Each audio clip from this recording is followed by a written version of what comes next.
Hi, I'm Michael Clay, one of the technical sales reps at Lincoln Electric. Today we're going to be looking at how to modify a welding start position using the Cooper app.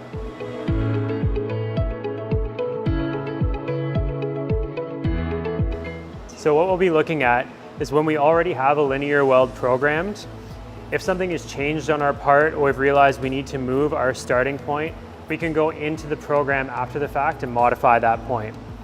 So once the robot has done its dry run and gets back to a position, we can do this by simply pushing the edit key on the screen, clicking on the start of the weld, telling the cobot to go to the initial start position, and watch the cobot will move to where we initially programmed it. And for this case, we'll say that the start position has moved over just slightly.